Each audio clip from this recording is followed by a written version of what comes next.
नमस्कार दोस्तों, वीडियो में आगे बढ़ने से पहले एक बहुत ही उपयोगी जानकारी। ये दोस्तों, आप अनअकैडमी इंडिया के लार्जेस्ट लर्निंग प्लेटफॉर्म पर घर बैठे इंडिया के टॉप एजुकेटर के माध्यम से आप यूपी स्टेट के सभी एग्जाम की तैयारी, UP SSC, UP PSC, UPSI, pre mains एक ही फीस में यहाँ पर तैयारी कर सकते हैं। साथ साथ यहाँ पर बिल्कुल फ्री वाली क्लासेस भी हैं।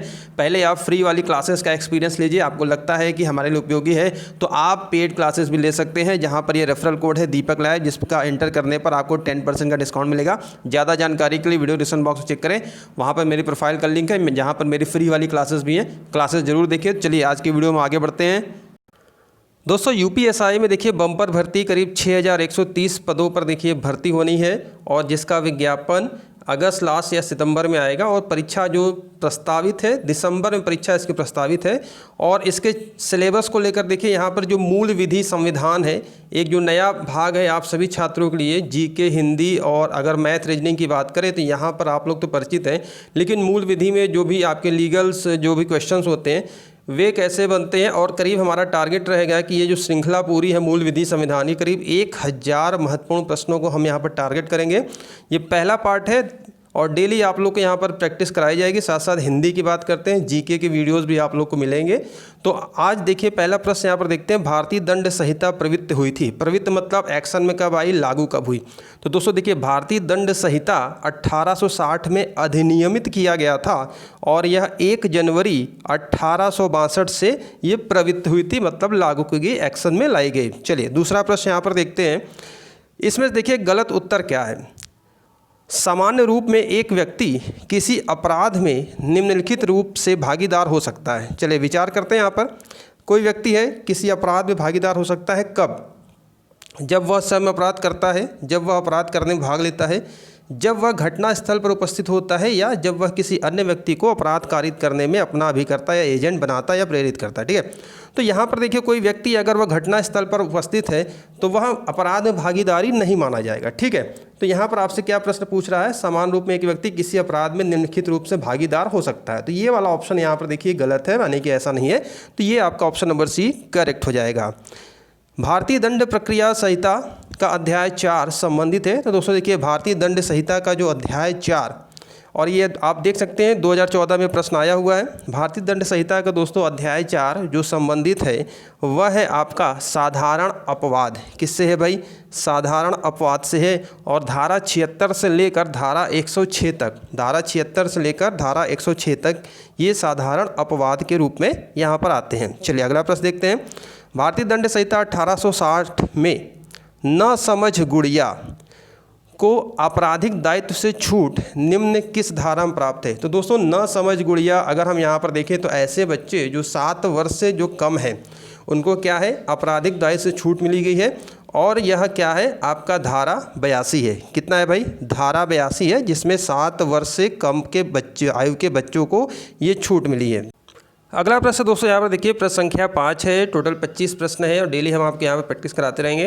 देखिए, आत्मरक्षा का अधिकार आपसे पूछा जा रहा है। आत्मरक्षा का अधिकार है अपने शरीर के प्रति अपराध से प्रतिरक्षा, दूसरे के शरीर की प्रतिरक्षा, चोरी लूट आदि अपराध से प्रतिरक्षा। तो यहाँ पर दोस्तों देखिए तो ये सभी क्या है, आत्मरक्षा के अधिकार के अंतर्गत आते हैं। और आप सबको इनकी जो PDF चाहिए विद आंसर मिल जाएगी। आप हमारे टेलीग्राम ग्रुप और चैनल पर जुड़ जाइए, नीचे डिस्क्रिप्शन बॉक्स में लिंक है, वहाँ पर ऐड हो जाइए। इसकी हम PDF विद आंसर आप लोग को प्रोवाइड करा देंगे। राम गुस्से में श्याम को मारने का प्रयत्न करता है। श्याम को ऐसी स्थिति में प्राइवेट प्रतिरक्षा का अधिकार भारतीय दंड संहिता की किस धारा में होगा? तो दोस्तों यहाँ पर देखिए जो प्रश्न आपसे पूछा जा रहा है, तो ये जो प्राइवेट प्रतिरक्षा का अधिकार भारतीय दंड संहिता की जो धारा है दोस्तों, धारा 97 में है। ठीक है, भारतीय दंड प्रक्रिया की धारा है। और IPC के प्रमुख धाराओं संबंधित पूरी मैंने एक वीडियो बनाई है जिसमें महत्वपूर्ण सभी IPC की धाराएं हैं। उसका लिंक भी वीडियो डिस्क्रिप्शन बॉक्स में दे दूंगा, उसको जरूर देखिएगा, वहाँ से पक्के 1 से 2 प्रश्न आपको मिलेंगे। उसकी PDF का लिंक भी डिस्क्रिप्शन बॉक्स में दिया है मैंने। ठीक है, चलिए नेक्स्ट प्रश्न की ओर बढ़ते हैं। अगला प्रश्न देखते हैं। महिला की लज्जा भंग करने संबंधी हमला दंडनीय है। कैसा दंडनीय है भाई? तो महिला की लज्जा भंग करने संबंधी जो दोस्तों हमला है वह दंडनीय है आपकी भारतीय दंड संहिता। ठीक है, भारतीय दंड संहिता में है, और यह भारतीय दंड संहिता की धारा 354, ये भी ध्यान रखेंगे, भारतीय दंड संहिता की धारा 354 में यह व्यवस्था की गई है। अगला प्रश्न देखते हैं। कौन सी धारा विकृत चित्त व्यक्ति के कार्य को अपराध नहीं मानते। तो ऐसा व्यक्ति जो मानसिक रूप से विकृत है, जिसको ये समझ नहीं है कि वह क्या कर रहा है, कैसे कर रहा है, तो ये जो दोस्तों धारा है, धारा 84 के तहत, ठीक है, धारा 84 के तहत ऐसा अपराध नहीं माना गया है, ठीक है, ध्यान रखेंगे। और विकृत चित्त व्यक्ति के ही संदर्भ में है, जो मानसिक संतुलन जिसका ठीक नहीं है और वैसा है। नेक्स्ट प्रश्न की ओर बढ़ते हैं। अगला प्रश्न यहाँ पर देखते हैं, भारतीय दंड संहिता की कौन सी धारा यह कहती है कि कोई बात अपराध नहीं है जो दुर्घटना या दुर्भाग्य से घटित होता है। यानी कि कोई ऐसी बात अपराध नहीं मानी जाएगी जो दुर्घटना या दुर्भाग्य से घटित होता है। ऐसी कौन सी भारतीय दंड संहिता की धारा कहती है? तो दोस्तों ये जो धारा है ये आपकी धारा 80 है, ध्यान रखेंगे, धारा 80। और आईपीसी की जो प्रमुख धाराएं हैं वो वीडियो जरूर देखिएगा, उसमें सभी चीज़ें आप लोग को मिल जाएंगी।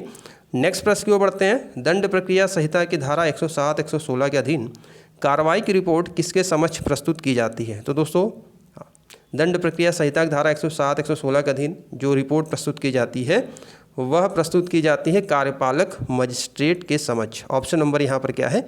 ऑप्शन नंबर ए यहाँ पर करेक्ट हो जाएगा।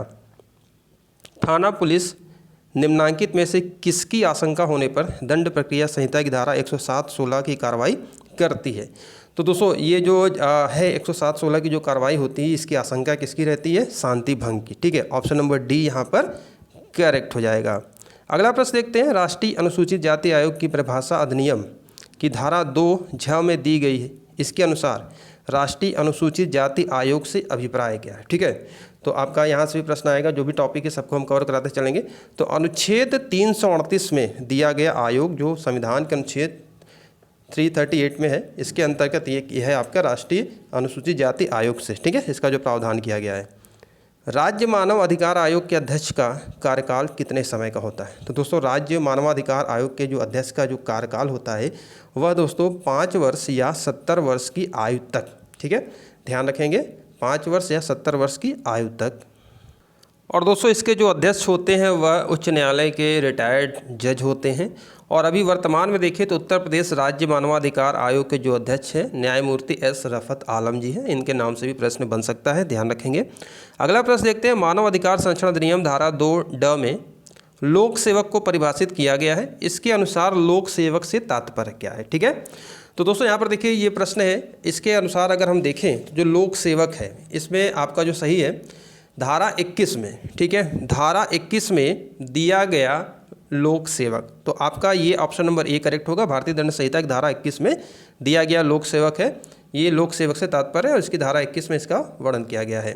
नेक्स्ट प्रश्न की ओर बढ़ते हैं। पर्यावरण प्रदूषण के बारे में अपराधों का संज्ञान कौन लेगा? ठीक है, अगर पर्यावरण प्रदूषण हो रहा है, बढ़ रहा है, इसके संबंध में अगर होगा संज्ञान कौन लेगा? क्या न्यायालय है, राष्ट्रीय हरित अधिकरण, ठीक है, केंद्र सरकार या राज्य सरकार? सही जवाब है दोस्तों ऑप्शन नंबर ए, न्यायालय लेगा, ठीक है। और पर्यावरण संरक्षण अधिनियम की धारा 19 के अंतर्गत, ठीक है, पर्यावरण संरक्षण अधिनियम की धारा 19 के अंतर्गत।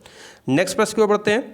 किशोर न्याय बालकों की देखरेख एवं संरक्षण अधिनियम 2000 के अंतर्गत किशोर या बालक के प्रति क्रूरता हेतु दंड का प्रावधान करती है। तो ऐसी कौन सी धारा है जो किशोरों को जुवेनाइल अगर बात करते हैं, बालकों किशोर न्यायालय जुवेनाइल जो होते हैं बोर्ड जस्टिस, इसमें देखिए सही जवाब है दोस्तों इसका आपका ऑप्शन नंबर सी, धारा 23, धारा 23 के अंतर्गत ये है। चलिए नेक्स्ट प्रश्न की ओर बढ़ते हैं। भीख मांगने के प्रयोजनार्थ किसी बालक या किशोर को नियोजित करने के लिए दंड हो सकेगा। अगर कोई व्यक्ति भीख मांगने के लिए किसी बालक किशोर को फोर्स करता है, नियोजित करता है, उसके लिए कितना दंड है, क्या है, कैसे? तो 3 वर्ष का कारावास और जुर्माना, यहाँ पर आपका ऑप्शन नंबर ए करेक्ट हो जाएगा। नेक्स्ट प्रश्न देखते हैं। किशोर न्याय बालकों की देखरेख एवं संरक्षण अधिनियम 2000 के अंतर्गत बाल कल्याण समिति के गठन के संबंध में उपबंध करती है। तो कौन सी धारा बाल कल्याण समिति के गठन के संबंध में उपबंध करती है दोस्तों? तो वह है धारा 29, ऑप्शन नंबर ए यहाँ पर आपका करेक्ट हो जाएगा। और आप देख रहे हैं यहाँ पर कितने महत्वपूर्ण प्रश्नों की प्रैक्टिस आपको यहाँ पर कराई जा रही है। ऐसे ये डेली सीरीज आपकी जारी रहेगी और जो भी हमने टारगेट यहाँ पर रखा है करीब 1000 प्रश्नों को हम आपको कवर कराएंगे। साथ साथ हिंदी और जीएस की भी आपको प्रैक्टिस यहाँ पर होगी, ठीक है। किशोर न्याय के अंतर्गत अगर इसमें देखें संरक्षण अधिनियम के अंतर्गत संप्रेक्षण गृह के संबंध में उपबंध करती है। तो जो संप्रेक्षण गृह होता है, ठीक है, तो यहाँ पर अगर देखें तो ये दोस्तों आपकी धारा 8, ठीक है, जो संप्रेक्षण गृह किशोर गृह होते हैं जहाँ पर बच्चे रखे जाते हैं, ठीक है, तो वहाँ पर ये क्या है, धारा 8 ये करती है, ठीक है।